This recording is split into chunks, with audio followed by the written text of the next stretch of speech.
To be honest with you, it's not about me. It's first and foremost, it's about the supporters. From the outside, before I took this job, you're obviously well aware of where this club's been to, the lows, the upset, the administration, and everything else that came with that. And then I joined obviously close to 3 years ago and realised the size of the challenge. It was a monumental challenge to get the club back to where it is now. Obviously, Celtic have dominated up here for so long, with fantastic players, serial winners, and to first of all try and compete with that in year one, to try and close the gap on that, was a monumental challenge, and the players deserve all the credit for that. But the most important thing now is how the fans are feeling, what they've been through, and the backing they've given this club, and what they've had to do, and the journey they've been on. This is for them. And I guess that's a really significant thing. You've seen, presumably even before you came here, you've seen the journey that Rangers have been on. What does this mean for a club like Rangers? I think you're asking the wrong person. I think this is a question for the supporters and the people that have been through the majority of the pain. I've had some lows in the last 3 years, and we've had some setbacks and some bumps in the road, but I haven't experienced nowhere near what the supporters have and what the ex-managers have and ex-players who were actually here during that period.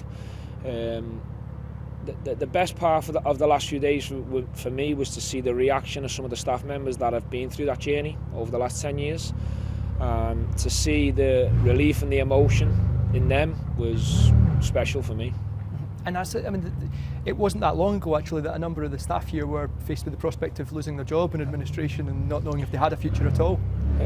Exactly, and there's board members, there's directors, there's sponsors that have been through the whole journey, there's staff that work at the training ground, at Ibrox, and obviously hundreds of thousands of supporters worldwide that have been through the full journey, the full pain, the ups and downs, the emotional journey that comes with that. Is that testimony to the thing that football's, it's not just a matter of life and death for some people, it's so much more than that? It's their lives, it's what they get out of bed for, is to support their team, and I can relate to that.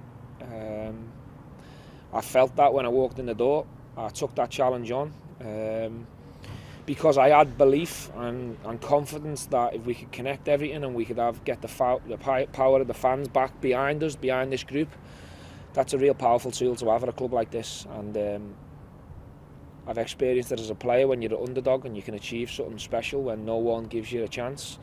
And I just had a part of me that believed I could do it here. How does it compare to success as a player doing it now as a manager? Istanbul compared to Ibrox? It's very different. Listen, I'm a Liverpool fan through and through. I don't think anyone can ever accuse me. I love Liverpool Football Club. It's my love. It always will be. And I had some incredible highs with that football club. I'd never ever compare anything at another club to what I've done at Liverpool. No one can ever take that away from me. But this is special to me. This club means a lot to me now. I've built a relationship with the supporters, with a lot of people, staff, players, and this is a special place for me now. You came close to titles as a player, but this is your first league title. Yeah. What does that mean for you? Is there catharsis in that? It means a lot because it's tough to win a title. I'm not saying it's not tough to win cup competitions, but obviously to prove that you're the best team over the 38 games and do it for such a long period of time, and the way we've done it with the style, and to remain unbeaten until we won it, that's an incredible effort from the players, and I'm just proud to lead that team. And yeah, it is my first title in terms of a league, and it feels really good. I know I watched the Amazon documentary you made, and I saw how it affected you when you came so close on occasions before. Does this title heal how close you came and didn't make it before with Liverpool? I think there's been enough time gone by for me to heal from the Liverpool thing. I always have to remember that. I think that's important. But yes, it will. I feel good. It's nice to be a champion. But it's different. It's different. I'm in a different career now. I'm here to support the players. I'm not a player anymore, so it's different. It feels different. It's a different accomplishment. I give everything I could to win the league as a player. Unfortunately, I never. I have to accept and live with that.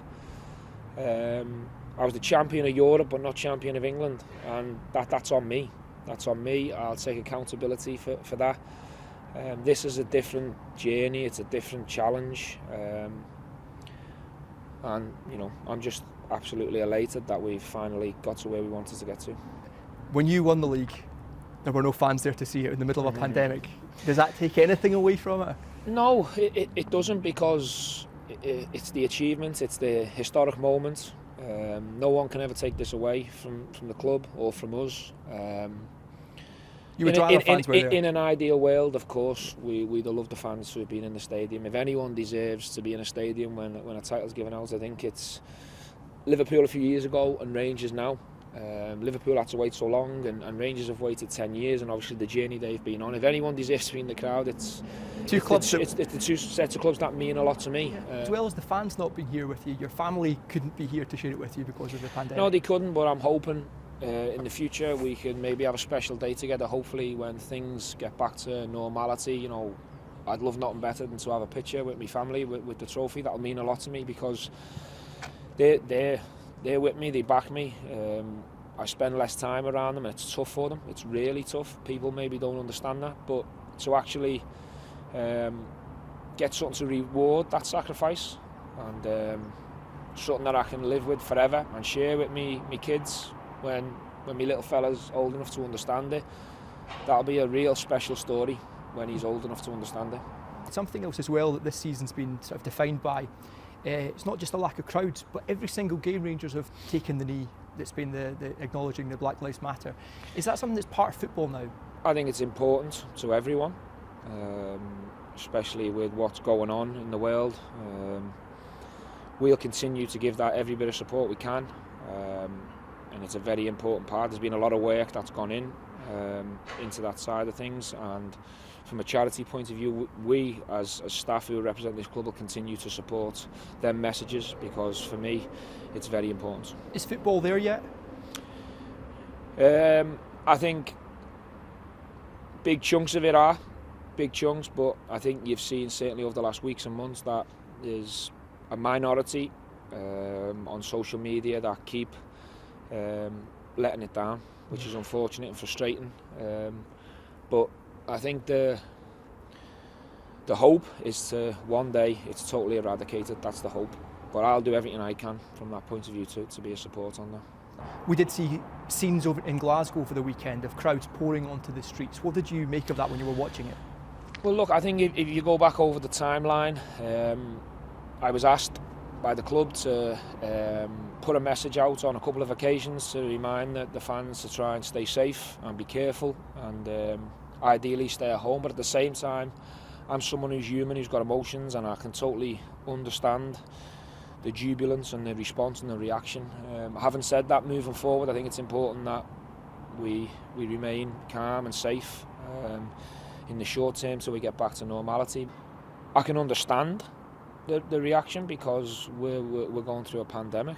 Really strong comments from the Scottish Government, from Police Scotland, saying Rangers didn't do enough. I can say from the bottom of my heart that we've done everything we can to try and calm that situation down.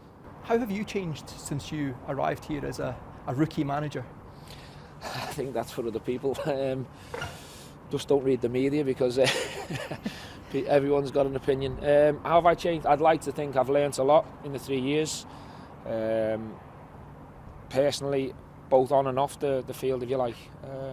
Tactically, some of the mistakes I've made, I'd like to think I've learned from that. I'm trying to stay as balanced as I can during these results. I've still got a lot of learning and a way to go, but it's been an incredible journey in the 3 years I've had here. I've loved every minute of it, but I'm just so relieved and satisfied that I've delivered a big part of what I set out to do. But this will only make me more hungry to go and get more, because the feeling when we actually got over the line was special. You've spoken before as well, we know you're a Liverpool fan, there's no vacancy at Liverpool, you can see this question coming a mile off, but there's a feeling that it's not just a dream for you to manage at Anfield one day, that it's almost your destiny. People need to respect, first and foremost, me, that we shouldn't talk about this. I understand it, I get it. We've got the best, or one of the best managers on the planet leading our club right now, and he's took us to a place in the last 3-4 years where it hasn't been for a hell of a long time, and he's loved, he's idolised. I love him. We're hoping and we're desperate he stays for many, many more years. I don't think it's helpful to him, to me, and to anyone connected with Liverpool Football Club that people talk about this. I've got a job here that I'm really proud to do and continue to do, and I hope Jurgen stays at Liverpool for many, many years, because he is idolised. I wish you knew how much we love Jurgen Klopp. There are a lot of Liverpool fans watching your success. The Liverpool fans don't want me to be the manager of Liverpool Football Club.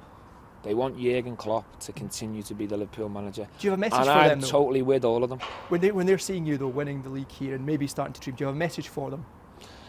The message won't change since I got asked the question the very first time. Liverpool's my club. I had a fantastic journey as a player.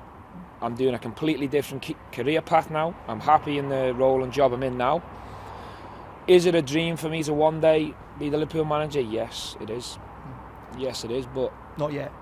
Not yet, because, and who's to say that I'm ever going to be good enough, or I'm going to be the owner's choice? There's a lot of fantastic managers on this planet that would all like the chance to manage Liverpool, but I think we need to respect the guy that's in charge first and foremost, because he's done a incredible job, and he's took me to places in the last 2-3 years which have been incredible. The feeling, me, my family, and all the Liverpool supporters, I'm sure, will back that up. So for me, let's all just get behind Jurgen. When you arrived at this club, you had a message, 2 words for the fans: let's go. What's your message now? Let's go for more. Let's go for more.